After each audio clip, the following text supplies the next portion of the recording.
আসসালামু আলাইকুম ওরহমতুল্লাহ।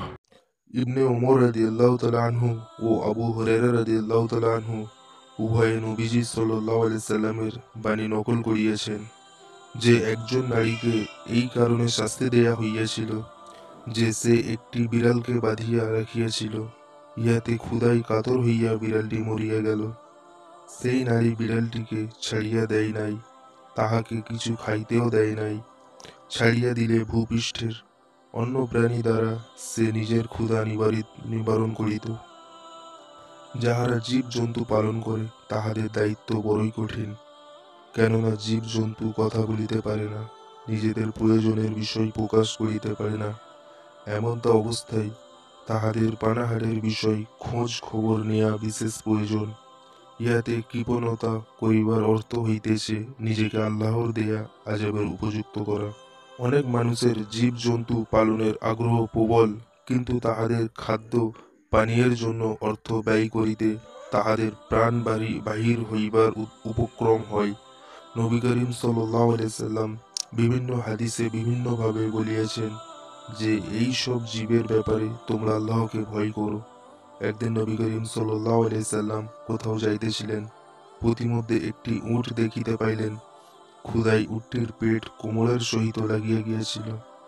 নবীজি সাল্লাল্লাহু আলাইহি সাল্লাম বলিলেন, তোমরা এই সব ভাষাহীন জীবদের ব্যাপারে আল্লাহকে ভয় করো। উহাদের ভালো অবস্থায় উহাদের উপর সওয়াব হইবে এবং ভালো অবস্থায় উহাদিগকে আহার করিবে। নবীজি সাল্লাল্লাহু আলাইহি সাল্লামের অভ্যাস ছিল যে তিনি ইস্তেঞ্জার জন্য জঙ্গলে গমন করিতেন, কোনো বাগানে বা টিলা ইত্যাদির আড়ালে প্রয়োজন পূরণ করিতেন। একবার এইরূপ প্রয়োজনে একটি বাগানে গিয়াছিলেন। সেখানে একটি উট ছিল। উটটি নবীজি সাল্লাল্লাহু আলাইহি সাল্লামকে দেখিয়া আর্তনাদ করিতে লাগিল এবং তাহার চোখ অশ্রু সজল হইয়া উঠিল।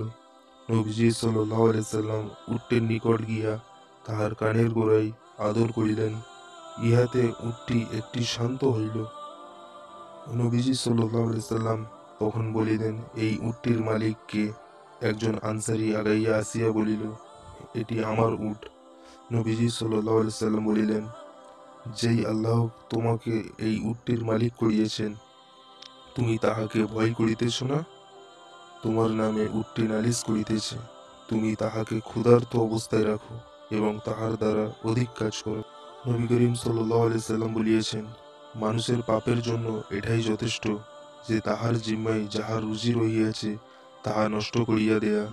এই কারণে যদি কোনো জানোয়ারকে তাহার প্রয়োজন হইতে বিরত রাখা হয় এবং তাহার আহার্যের ব্যাপারে কৃপণতা করা হয় এবং ইহা মনে করা যে কে জানিতে পারিবে, কে দেখিবে, এইরূপ করা নিজের উপর মারাত্মক জুলুম বটে। যিনি সৃষ্টিকর্তা তিনি সবকিছু জানেন।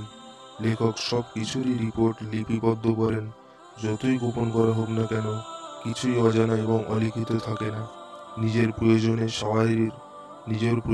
সাওয়ারের জন্য, কৃষিকাজের জন্য, দুধের জন্য বা কোনো কাজের জন্য জীব জানোয়ার পালন করিয়া তাহাদের জন্য অর্থ ব্যয় করিতে প্রাণ নষ্টাগত হওয়া উচিত নহে। অর্থাৎ নবী করিম সাল্লাল্লাহু আলাইহি সাল্লাম বলিয়েছেন, কিয়ামতের দিন মানুষকে ভেড়ার শাবকের মতো নিরীহ অবস্থায় আল্লাহর সামনে হাজির করা হইবে।